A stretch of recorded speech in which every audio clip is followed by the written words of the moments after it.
Welcome to Friar Doctrine, Options and Technical Analysis Basics 101. This presentation covers the core building blocks of the algorithm, how it identifies trades, and how every trade is executed. Let's begin. A quick note on Friar's background. 40 years working and teaching financial markets, business economics taught across Thailand, China, South Korea and Cambodia, and a stint at the British Mission to the United Nations in New York. The doctrine comes from an intersection of academic grounding and live market experience. Okay, we'll start with options basics. The calls, puts, three spread types, and the leaps that Friar uses. Then we'll go on to the trend and moving averages, and then RSI, stochastics, and MACD. Together, these form the technical foundation of the three-step doctrine. Fundamentals first, algorithm second, entry third. Right, Module 1. Options basics, calls, puts, spreads, and leaps. An option is a contract. One contract gives you rights over 100 shares. You pay a premium, the price of the option. The strike is the reference price that determines whether the trade is profitable. The expiry is when the contract ceases to exist, and DTE, days to expiry, is one of the most important variables in the algorithm because time decay accelerates sharply inside the final 21 days. A call option is the simplest bullish bet. You pay a premium for the right, not the obligation, to buy 100 shares at the strike price. So on the USO 130 call, if USO closes above 135 at expiry, you profit. If it stays below 130, you lose the premium, nothing more. Maximum loss is always the premium paid. In practice, we rarely hold a naked long put, only leaps. We pair it with a short call above to form a spread. A put option is the mirror image, the right to sell. Friar believes QQQ will fall, so he bought a put. If QQQ falls below the 56 strike, the put gains value. If it stays above, Friar only loses the premium. So our QQQ January 27 560 put leap is a long-dated version. We chose January expiry specifically to give the macro thesis time to play out. If QQQ falls to 500, that put is worth $60 intrinsic value, $6,000 per contract. The bull call spread combines two legs. We buy the lower strike call and sell a higher strike call against it. The sale reduces the premium we pay. In the USO example, from roughly $7 down to $5.01. The trade-off is that our upside is capped at the higher strike. In the live trade, 4 contracts on the USO June 18, 130, 150 spread at $5.01 net debit. Maximum profit of $5,996, maximum loss of $2,004. We close at 50% maximum profit always. 4 contracts reflects the algorithms returning a diamond tier signal. The bear put spread is the bearish equivalent. We buy the higher strike put and sell a lower strike put to reduce cost. The short leg sits at approximately 20 delta, far enough out of the money to be cheap to sell, close enough to be meaningful to reduce our debit. The QQQ June 18th 630 610 spread is a live example. Friar currently holds. The AAL 11.9 bear spread is structured and ready, but currently on hold because Friar's waiting for either an earnings miss or a confirmed ceasefire collapse. We never force entry. Wait for it to find us. The bull put spread is a credit spread, so we collect money up front rather than paying a debit. So we sell the higher put, buy the lower put as a hedge. Keep the credit if price stays above the short strike. The CVX June 18th spread is a live example. Deeply oversold with strong 50 EMA support. The comparison table on the screen is your cheat sheet. Notice the key property all three spread types share. Maximum loss is always defined before entry. Non-negotiable in the doctrine. We never place a trade where the downside is undefined.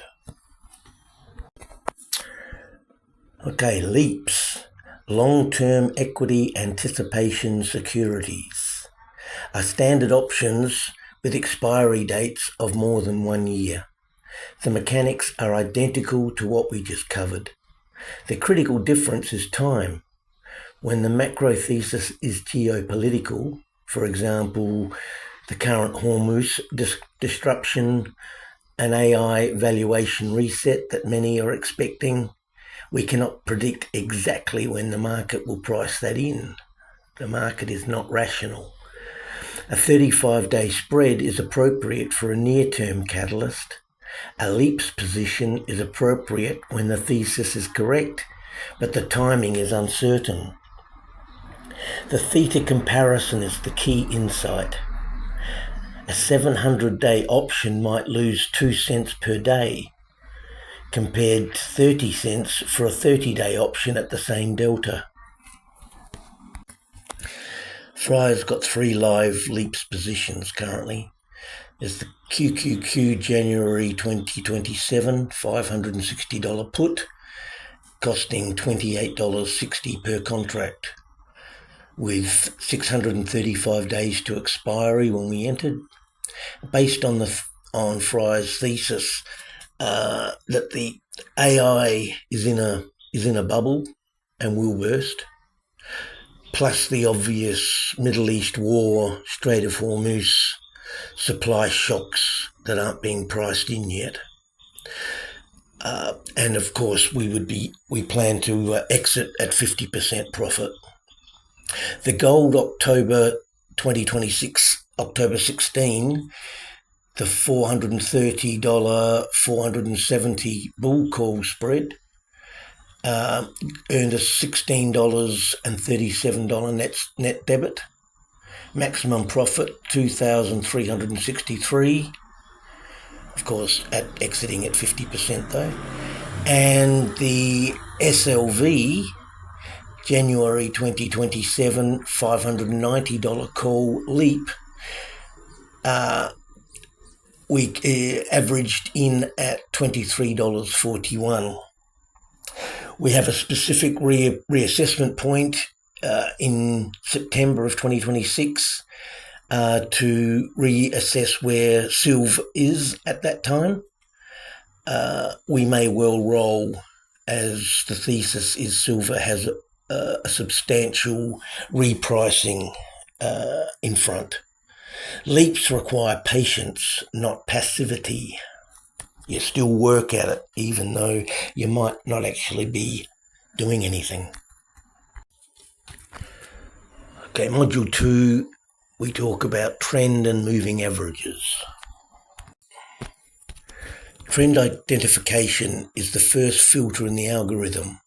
Before we look at any oscillator, we ask one question: what is the primary trend? An uptrend shows higher highs and higher lows. Bias is long. A downtrend shows lower highs and lower lows, thus the bias is short. In a sideways market, we wait for a breakout confirmation before entry. The doctrine note is important. We can trade against the trend, but only when confirmed by geopolitical catalyst that provides a concrete reason for reversal. And these would nearly always be leaps, long-term positions. The QQQ bear put spread is exactly that case. The exponential moving average is the spine of the algorithm. We use 20 and 50 periods. The 20 EMA is the fast responsive signal. The 50 EMA is the slower trend anchor. When price is above both EMAs and the 20 EMA is above the 50, the bias is bullish, and the signals in that direction carry full weight. And a trade in the wrong EMA alignment is automatically downgraded, regardless of what the oscillators show. The SLV position is a live example. We are holding off on new short-term entries until the 50 exponential moving average is reclaimed. The thesis may be intact, but the EMA filter says wait. Module 3, Oscillators and Momentum.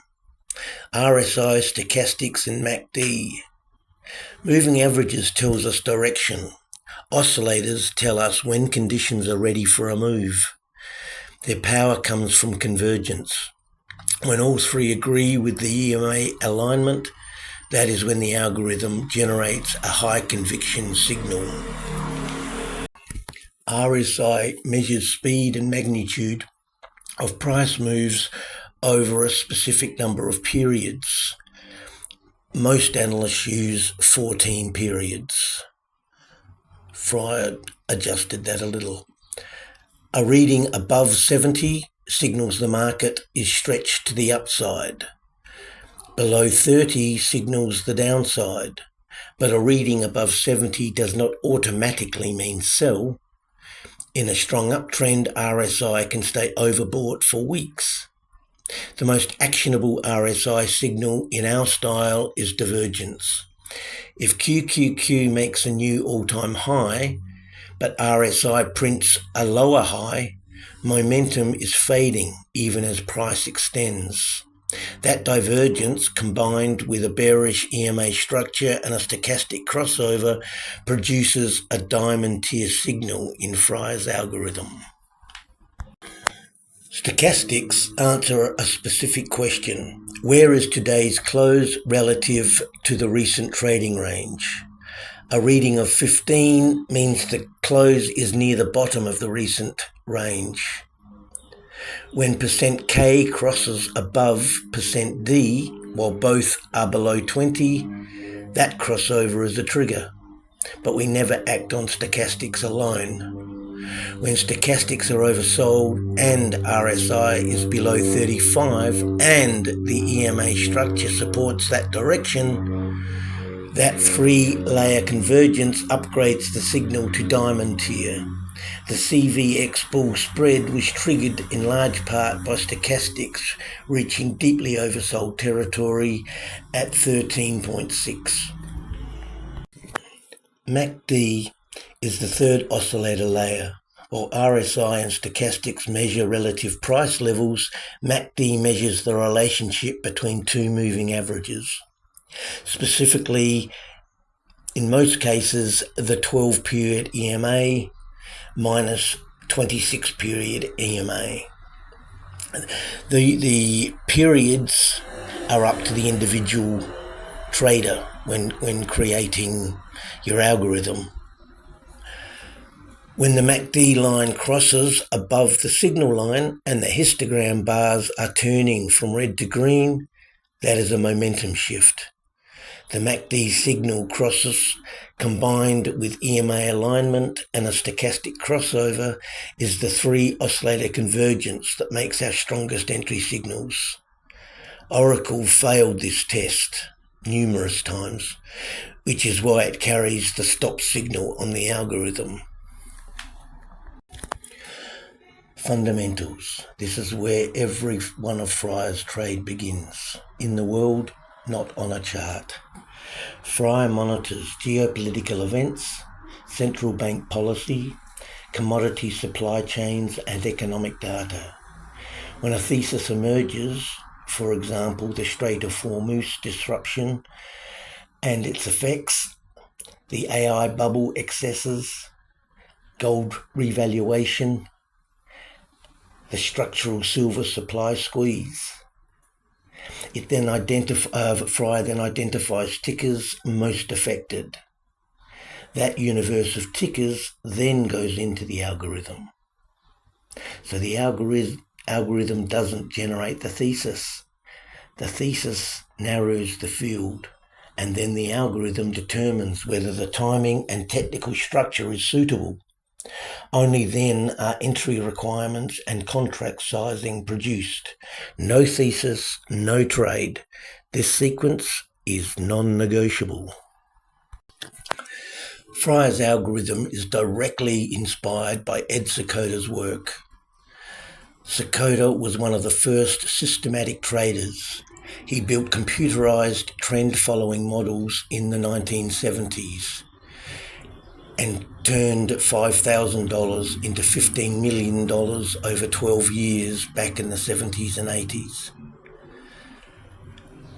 The returns were extraordinary because the system removed the three enemies of every trader: emotion, inconsistency, and undefined risk. The algorithm has the same three pillars. First, it eliminates emotional bias. The indicators either confirm the setup or they don't, and there is no override. Second, every decision is systematic and repeatable. Third, risk is always quantifiable before entry. The 50% close and the 21-day to expiry roll and the conviction tier sizing, nothing is left to chance. Finally, step 3 is execution, and it is entirely distinct from the decision to trade.